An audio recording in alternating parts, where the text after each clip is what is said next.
ನಮಸ್ಕಾರ. K2 ಕನ್ನಡ ನ್ಯೂಸ್ಗೆ ಸ್ವಾಗತ. ವೀಕ್ಷಿಸಿ ಈ ದಿನದ ಸುದ್ದಿಗಳ ರೌಂಡ್ ಅಪ್. ಚಾಲಕನ ನಿಯಂತ್ರಣ ತಪ್ಪಿ ರಸ್ತೆ ಬದಿಯ ಗದ್ದೆಗೆ ಸ್ಲಿಪ್ಪರ್ ಬಸ್ಸೊಂದು ಹುರುಳಿ ಬಿದ್ದ ಘಟನೆ ರಾಯಚೂರು ತಾಲೂಕಿನ ಹುಣಿಸಿಹಾಳ ಉಡ ಗ್ರಾಮದಲ್ಲಿ ಸೋಮವಾರ ಬೆಳಗಿನ ಜಾವ 5 ಗಂಟೆಗೆ ಜರುಗಿದೆ. ಹೊಸಪೇಟೆ ವಿಭಾಗಕ್ಕೆ ಸೇರಿದ ಸಾರಿಗೆ ಇಲಾಖೆಯ ನನ್ ಎಸಿ ಸ್ಲಿಪ್ಪರ್ ಬಸ್ ಹೊಸಪೇಟೆಯಿಂದ ಹೈದರಾಬಾದ್ ಕಡೆ ಹೊರಟಿತ್ತು. ಬಸ್ನಲ್ಲಿ 12 ಜನ ಪ್ರಯಾಣಿಕರಿದ್ದರು ಎಂದು ಹೇಳಲಾಗುತ್ತಿದೆ. ಘಟನೆಯಲ್ಲಿ ಅದೃಷ್ಟವಶಾತ್ ಯಾವುದೇ ಹಾನಿಯಾಗದೆ ಸಣ್ಣ ಪುಟ್ಟ ಗಾಯಾಳುಗಳಿಂದ ಪ್ರಯಾಣಿಕರು ಪರಾರಾಗಿದ್ದಾರೆ. ರಾಯಚೂರು ಗ್ರಾಮಾಂತರ ಪೊಲೀಸ್ ಠಾಣಾ ವ್ಯಾಪ್ತಿಯಲ್ಲಿ ಘಟನೆ.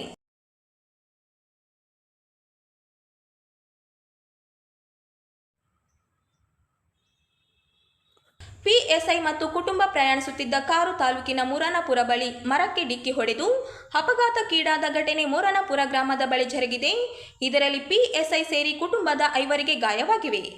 ಅಪಘಾತದಲ್ಲಿ ಪಿಎಸ್ಐ ಅರುಣ್ ಕುಮಾರ್ ರಾಥೋಡ್ ಅವರ ಕಾಲಿಗೆ ಗಂಭೀರ ಗಾಯಗಳಾಗಿವೆ. ಅವರ ಪತ್ನಿ, 2 ಮಕ್ಕಳು ಹಾಗೂ ಕಾರು ಚಾಲಕನಿಗೂ ಗಾಯಗಳಾಗಿವೆ.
ಕರ್ನಾಟಕ ರಾಜ್ಯ ಕಾರ್ಯನಿರತ ಪತ್ರಕರ್ತ ಸಂಘ ಜಿಲ್ಲಾ ಘಟಕಕ್ಕೆ ನವೆಂಬರ್ 9ರಂದು ನಡೆದ ಚುನಾವಣೆಯಲ್ಲಿ ಆರ್ ಗುರುನಾಥ ಸತತ 2ನೇ ಬಾರಿ ಗೆಲುವು ಸಾಧಿಸಿದ್ದಾರೆ. ಅವರ ಪ್ರತಿಸ್ಪರ್ಧಿ ಕೆ ಸತ್ಯನಾರಾಯಣ ಅವರು 17 ಮತಗಳ ಅಂತರದಿಂದ ಪರಾಭವಗೊಂಡರು. ಪ್ರಧಾನ ಕಾರ್ಯದರ್ಶಿಗಳಾಗಿ ಸಿದ್ದಯ್ಯ ಸ್ವಾಮಿ ಹಾಗೂ ಕಾಜಂಚಿಯಾಗಿ ಮಲ್ಲಿಕಾರ್ಜುನ ಸ್ವಾಮಿ ಹಾಗೂ ರಾಜ್ಯ ಸಮಿತಿ ಸದಸ್ಯರಾಗಿ ಬಸವರಾಜ ನಾಗಡದಿನ್ನಿ ಆಯ್ಕೆಯಾಗಿದ್ದಾರೆ.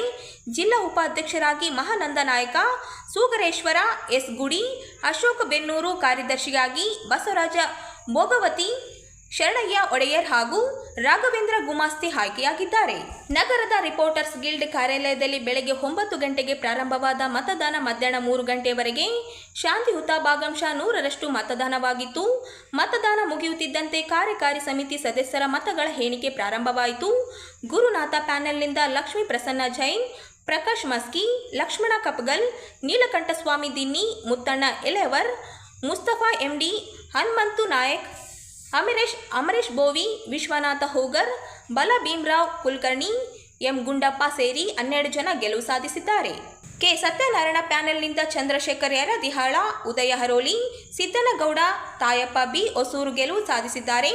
ಚುನಾವಣೆ ಅಧಿಕಾರಿ ಮಲ್ಲಣ್ಣ ಮತ್ತು ಸುರೇಶ್ ರೆಡ್ಡಿ ಕರ್ತವ್ಯ ನಿರ್ವಹಿಸಿದರು.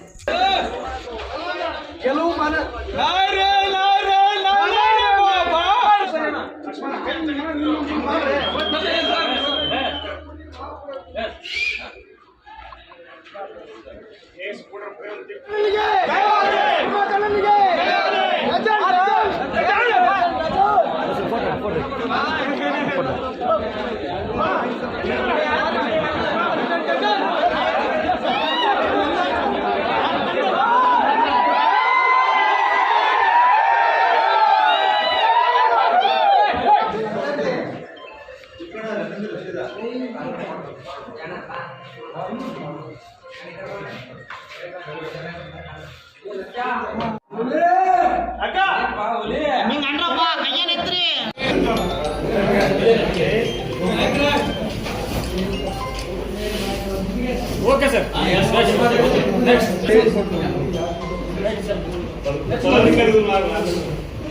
Next okay sir. Okay sir. Okay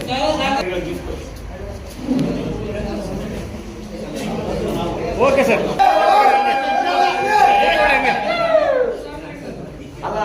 sir ಎಲ್ಲ ಇಲ್ಲಿ ನೋಡಿ.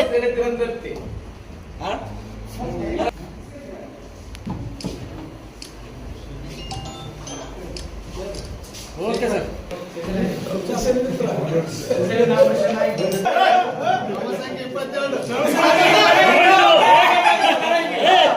ಸರ್ ಇಲ್ಲಿ ನೋಡಿ. ಇಲ್ಲಿ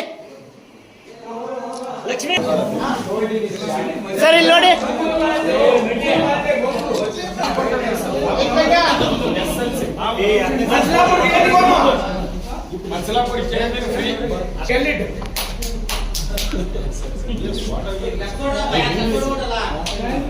ಸರಿ ಸರ್. Right right. ಈಗ ಯಾಕೆ ಕಾರ್ಯಕ್ರಮ ಐತೆ, ಯಾರು ಬಣ್ಣ ಹಾಕ್ಬೇಕು ನೀವು ಸಿದ್ಧಗೌಡ್ರೆ? Okay sir. Okay okay sir ಇಲ್ಲಿ ನೋಡಿ.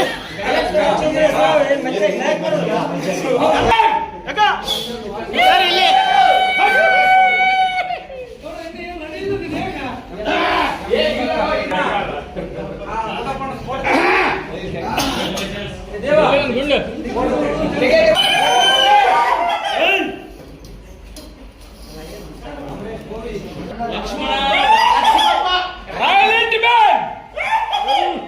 ಲಕ್ಷ್ಮಣ ರೇಖೆ ಕೊಡೋಗ್ಬಿಟ್ಟಿಲ್ಲಪ್ಪ.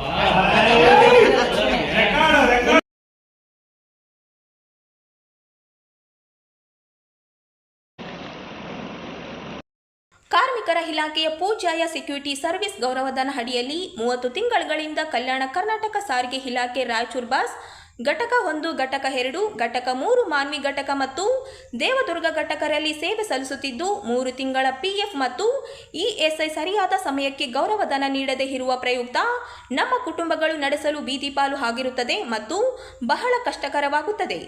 ದಯಾಳುಗಳಾದ ತಾವುಗಳು ಮೇಲೆ ತೋರಿಸಿರುವ ಪ್ರಕಾರ ನಮ್ಮ ಅರ್ಜಿಯನ್ನು ಗಂಭೀರವಾಗಿ ಪರಿಗಣಿಸಿ ಸರಿಯಾದ ಸಮಯಕ್ಕೆ ಗೌರವಧನ ನೀಡದೇ ಇರುವ ಪ್ರಯುಕ್ತ ನಮ್ಮ ಕುಟುಂಬಗಳು ನಡೆಸಲು ಬಹಳ ಕಷ್ಟಕರವಾಗುತ್ತದೆ. ಹಾಗಾಗಿ ನಮ್ಮ ಸೇವೆಗೆ 2 ದಿವಸಗಳಿಂದ ನಮ್ಮ ಸೇವೆಗೆ ಗೈರು ಹಾಜರಾಗುತ್ತೇವೆ. ಹಾಗಾಗಿ ನಮ್ಮ ಗೌರವಧನ ಬಾಕಿ ಇರುವುದನ್ನು ನೀಡಿದ ನಂತರ ನಮ್ಮ ಕರ್ತವ್ಯಕ್ಕೆ ಹಾಜರಾಗುತ್ತೇವೆ. ಮಾನ್ಯ ಸಂಬಂಧಪಟ್ಟ ಅಧಿಕಾರಿಗಳು ಅತಿ ಶೀಘ್ರದಲ್ಲಿ ನಮ್ಮ ಗೌರವಧನ ಜಮಾ ಮಾಡಿಸಿಕೊಡಬೇಕೆಂದು ತಮ್ಮಲ್ಲಿ ವಿನಂತಿಸಿಕೊಳ್ಳುತ್ತೇವೆ. ಮಾನ್ಯ ಜಿಲ್ಲಾಧಿಕಾರಿ ಮಾನ್ಯ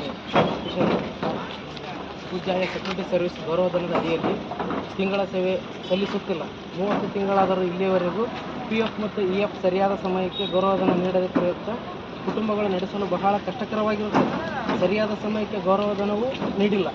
ಮೇಲ್ಕಳಿಸಿದ ವಿಷಯಕ್ಕೆ ಸಂಬಂಧಿಸಿದಂತೆ ಕಾರ್ಮಿಕ ಇಲಾಖೆ ಪೂಜ್ಯಾಯ ಸೆಕ್ಯೂರಿಟಿ ಸರ್ವಿಸ್ ಗೌರವಧನದಲ್ಲಿ ಕಾರ್ಮಿಕರು ತಮ್ಮನ್ನು ವಿನಂತಿಸಿಕೊಳ್ಳುವುದೇನೆಂದರೆ, ಇಲಾಖೆ ಪೂಜ್ಯಾಯ ಸೆಕ್ಯೂರಿಟಿ ಸರ್ವಿಸ್ ಗೌರವಧನದಲ್ಲಿ ಪ್ರತಿ ತಿಂಗಳು ಸರಿಯಾದ ಸಮಯಕ್ಕೆ ಹಣ ಹಾಕುತ್ತಿಲ್ಲ. ಯಾವುದೇ ರಾಯಚೂರು ಬಸ್ ಘಟಕ 1, 2 ಮತ್ತು 3, ದೇವದುರ್ಗ ಮತ್ತು ಸಿಂಧನೂರು ಮಾನ್ವಿ ಘಟಕದಲ್ಲಿ ಸರಿಯಾದ ಸಮಯಕ್ಕೆ ಗೌರವಧನ ನೀಡದೇ ಇರುವ ಪ್ರಯುಕ್ತ ಕುಟುಂಬಗಳು ನಡೆಸಲು ಬೀದಿಪಾಲಾಗಿರುತ್ತದೆ ಮತ್ತು ಬಹಳಷ್ಟು ತೊಂದರೆಯಾಗಿರುತ್ತದೆ. ದಯಾಳುಗಳಾದ ತಾವುಗಳು ಮೇಲೆ ತೋರಿಸಿದ ಪ್ರಕಾರ ತಮ್ಮ ಅರ್ಜಿಯನ್ನು ಗಂಭೀರವಾಗಿ ಪರಿಗಣಿಸಿ ಸರಿಯಾದ ಸಮಯಕ್ಕೆ ಗೌರವಧನ ನೀಡಬೇಕು. ಪ್ರಯುಕ್ತ ತಮ್ಮ ಕುಟುಂಬಗಳು ನಡೆಸಲು ಬಹಳ ಕಷ್ಟಕರವಾಗಿರುತ್ತದೆ. ಹಾಗಾಗಿ ನಮ್ಮ ಸೇವೆಗೆ 2 ದಿನಗಳಿಂದ ಸೇವೆಗೆ ಗೈರುಹಾಜರಾಗಿರುತ್ತೇವೆ. ಹಾಗಾಗಿ ನಮ್ಮ ಗೌರವಧನ ಬಾಕಿ ಇರುವುದನ್ನು ನಂತರ ನಾವು ಕರ್ತವ್ಯಕ್ಕೆ ಹಾಜರಾಗುತ್ತೇವೆ. ಮಾನ್ಯ ಸಂಬಂಧಪಟ್ಟ ಅಧಿಕಾರಿಗಳು ಅತಿ ಶೀಘ್ರದಲ್ಲಿ ಈ ನಮ್ಮ ಗೌರವಧನವನ್ನು ಜಮಾ ಮಾಡಿಸಬೇಕೆಂದು ನಮ್ಮಲ್ಲಿ ವಿನಂತಿಸಿಕೊಳ್ಳುತ್ತೇವೆ. ಧನ್ಯವಾದ. ನೋಡಿ ಸರ್,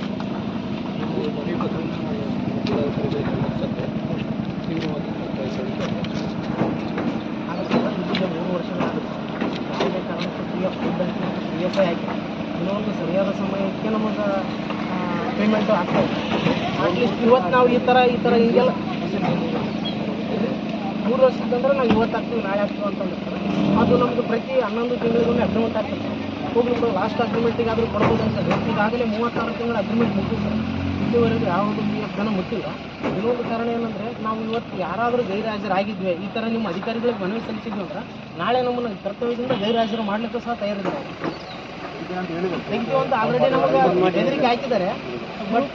ಬಟ್ ಇನ್ನೊಂದು ಏನಂತಂದ್ರೆ, ಎಲ್ಲರ ಫೋನ್ಗಳಿಗೂ ಮೆಸೇಜ್ ಹಾಕಿದ್ದಾರೆ, ನೀವು ಯಾರಾದರೂ ಅಧಿಕಾರಿಗಳಿಗೆ ಮನವಿ ಸಲ್ಲಿಸಿದ್ದೇ ನಿಜ ಆಗಿದ್ದರೆ ನಿಮ್ಮನ್ನು ನಾಳೆಯಿಂದ ಹೊರತೆಗೆಯಲಾಗುತ್ತದೆ, ಮುಲಾಜಿಲ್ಲದೆ ಹೊರತೆಗೆಯಲಾಗುತ್ತದೆ ಅಂತ ಹೇಳಿದ್ದಾರೆ.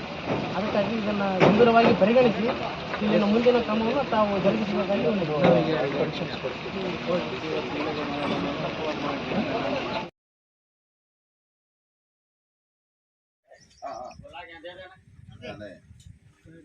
ಸಿಂಧನೂರು ನವೆಂಬರ್ 9 ನಗರದ ಪುನೀತ್ ಪುಣ್ಯಾಶ್ರಮಕ್ಕೆ ನಮ್ಮ ಕರ್ನಾಟಕ ಸೇನೆ ತಾಲೂಕು ಅಧ್ಯಕ್ಷ ಹಂಬಿರಾಜ್ ಮ್ಯಾಕಲ್ ಅವರಿಂದ ಪ್ರತಿ ತಿಂಗಳ ಬಡ ಕುಟುಂಬಗಳನ್ನು ಗುರುತಿಸಿ ದವಸ ಧಾನ್ಯಗಳು, ಹಣ್ಣು ಹಂಪಲಗಳನ್ನು ನೀಡುತ್ತಿದ್ದು, ಇಂದು ನಗರದ ಪುನೀತ್ ಪುಣ್ಯಾಶ್ರಮದ ವೃದ್ಧರಿಗೆ ಬ್ರೆಡ್, ಹಣ್ಣು ಹಂಪಲ ಹಾಗೂ 1 ಚೀಲ ಅಕ್ಕಿಯ ಮೂಟೆಯನ್ನು ವಿತರಿಸಿದರು.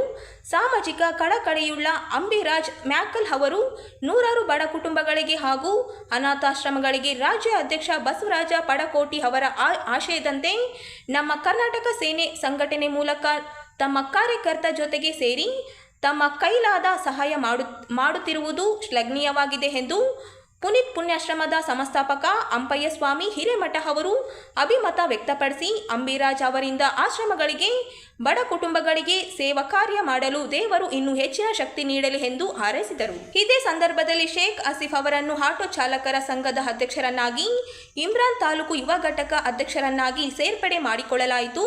ಈ ವೇಳೆ ಸಂಘದ ಕಾರ್ಯಕರ್ತರಾದ ಮನು, ಅಬ್ದುಲ್ ಸಾಬ್, ಮಾರುತಿ, ಸೂರಿ, ಶರೀಫ್, ಅಮರ್, ಅಶೋಕ್ ಉಪಸ್ಥಿತರಿದ್ದರು. ಇದರ ವಿಶೇಷ ಏನಂತಂದರೆ, ಯಾವ ಸಂಘಟನೆ ಮಾಡಿದ್ವಿ ನಮ್ಮ ತಾಲೂಕು ಅಧ್ಯಕ್ಷರಾದಂಥ ಅಂಬಿರಾಜ್ ಅಣ್ಣ ಅವರು ಮತ್ತು ನಮ್ಮ ವಾರ್ಡ್ ನಂಬರ್ ಅಧ್ಯಕ್ಷರಾದ ಶರೀಫ್ ಸಾಬ್ ಅವರು ಈ ಸಂಘಟನೆ ಮಾಡಿ ವಿಶೇಷ ಅಂತಂದರೆ ಎಲ್ಲಲ್ಲಿ ಯಾರಿಗೆ ಕಷ್ಟ ಆಗಲಿ. ಆಮೇಲೆ ಇನ್ನೊಂದು ವಿಶೇಷ ಏನಂತಂತಂದರೆ, ಒಂದು ಕಾರ್ಯಕ್ರಮ ಇಟ್ಕೊಂಡು ಬಡ್ರು ಆಗಿರಲಿ, ಅವ್ರ ಮನೆಯಲ್ಲಿ 1 ತಿಂಗಳ ಆದಂಥ ದವಸ ಧಾನ್ಯ ಆಗಿರಲಿ, ಏನೇ ಮಾಡ್ಬೇಕಂತಂದ್ರೆ ಈ ಸಂಘಟನೆಯನ್ನು ಮಾಡಕತ್ತೀವಿ. ಇದೆಲ್ಲ ಕ್ರೆಡಿಟ್ ಸೇರ್ಬೇಕಂತಂದರೆ ನಮ್ಮ ಅಂಬಿರಾಜ್ ಅಣ್ಣ ಅವ್ರಿಗೂ ಸೇರ್ಬೇಕು. ತಾಲೂಕಾ ಎಲ್ಲ ಪದಾಧಿಕಾರಿಗಳ ಒಂದು ಆಶೀರ್ವಾದದೊಂದಿಗೆ ಈ ಸೇವಾ ಕಾರ್ಯಕ್ರಮವನ್ನು ಪ್ರತಿ ತಿಂಗಳನ್ನು ಯಾವುದೇ ಒಂದು ಮೂಲೆಯಲ್ಲಿ ಮಾಡುತ್ತಾನೇ ಇದ್ದೀವಿ. ಈ ಸೇವಾ ಕಾರ್ಯಕ್ರಮವು ಇವತ್ತು ಇಲ್ಲಿ ಮಾಡುವುದು ಉದ್ದೇಶ ಏನಂದರೆ, ನಾನು ಫೇಸ್ಬುಕ್ನಲ್ಲಿ ಸಾಮಾಜಿಕ ಜಾಲತಾಣದಲ್ಲಿ ಈ ಪುನೀತ್ ರಾಜಕುಮಾರ್ ಅವ್ರದ್ದು ಒಂದು ಸೇವಾ ಆಶ್ರಮ ಇದೆ ಎಂದು ತಿಳಿದುಕೊಂಡು ಈ ಸೇವಾ ಆಶ್ರಮಕ್ಕೆ ನಮ್ಮದೇ ಆದಂತಹ 1 ತಿಂಗಳ ಸೇವಾ ಕಾರ್ಯಕ್ರಮವನ್ನು ಮಾಡುವ ಉದ್ದೇಶದಿಂದ ಇವತ್ತು ಒಂದು ಸೇವಾ ಕಾರ್ಯಕ್ರಮವನ್ನು ಹಮ್ಮಿಕೊಂಡಿದ್ದೀವಿ. ಅದರ ಜೊತೆಗೆ ಸ್ವಲ್ಪ ಸೇರ್ಪಡೆ ಕಾರ್ಯಕ್ರಮವೂ ಇದೆ. ಇದರಲ್ಲಿ ಈ ಸೇರ್ಪಡೆ ಆಗ್ತಿರುವವರಿಗೆ ನಂದು ಒಂದು ದೊಡ್ಡ ಸೂಚನೆಯನ್ನು ನೀಡ್ತಾ ಇದ್ದೀನಿ. ಸೇರ್ಪಡೆ ಎಂದರೆ, ಸಂಘಟನೆ ಎಂದರೆ ಸೇರ್ಪಡೆಯುವುದು ಎಲ್ಲ ಸಹಜವಾಗಿ ಭಾಳ ಮಂದಿ ಬರ್ತಿರ್ತಾರೆ, ಓದ್ತಿರ್ತಾರೆ. ಆದರೆ ನನ್ನ ಸಂಘಟನೆಯಲ್ಲಿ ಸೇರ್ಪಡೆ ಮಾಡೋರಿಗೆ ಮೊದಲನೇದಾಗಿ ಹೇಳುವುದು, ನಮ್ಮ ಸಂಘಟನೆಯಲ್ಲಿ ಯಾವುದೇ ಅಧಿಕಾರಿಗಳಲ್ಲಿ ಲೋಪದೋಪವಿದೆ ಅಂತ ಹೇಳಿಕೆಸಿ ಅವರನ್ನು ಲಂಚದ ರೂಪದಲ್ಲಿ ರಕ್ತ ಸುಳುವ ಕೆಲಸ ಮಾತ್ರ ನಮ್ಮ ಸಂಘಟನೆ ಯಾವ ಕಾರ್ಯಕರ್ತನು ಎಲ್ಲಿನೂ ಮಾಡಬಾರದು. ಇದು ನನ್ನ ಪ್ರಧಾನ ಉದ್ದೇಶ. ಇದು ನಾನು ಸಂಘಟನೆ ಈ ಸಿಂಧನೂರಿಗೆ ತಂದಿರುವುದು ಈ ಕನ್ನಡದ ನೆಲ, ಜಲ, ಭಾಷೆ, ವಿದ್ಯಾರ್ಥಿಗಳ ಪರವಾಗಿ ಮತ್ತು ನೊಂದು ಬೆಂದವರ ಪರವಾಗಿ, ಮಹಿಳೆಯರ ಪರವಾಗಿ ಮತ್ತು ಅಧಿಕಾರಿಗಳಿಂದ ನೊಂದಂತಹ ಅವರ ಪರವಾಗಿ ನ್ಯಾಯ ಕೊಡಿಸುವುದರ ಉದ್ದೇಶದಿಂದವಾಗಿ ಈ ಸಂಘಟನೆಯನ್ನು ನಾನು ಸಿಂಧನೂರಿಗೆ ತಂದಿದ್ದೀನಿ. ನನಗೆ ಭಾಳ ಸಪೋರ್ಟನ್ನು ಕೊಡ್ತಾ ಇದ್ದಾರೆ ನಮ್ಮ ಕರ್ನಾಟಕ ಸೇನೆಯ ರಾಜ್ಯಾಧ್ಯಕ್ಷರಾಗಿರುವ ಬಸವರಾಜ್ ಪಡಕೋಟಿ ಅಪ್ಪಾಜಿ ಅವರು. ಇದೇ ರೀತಿಯ ಸಹಕಾರ ಅವರಿಂದ ನನಗೆ ಇರಲಿ.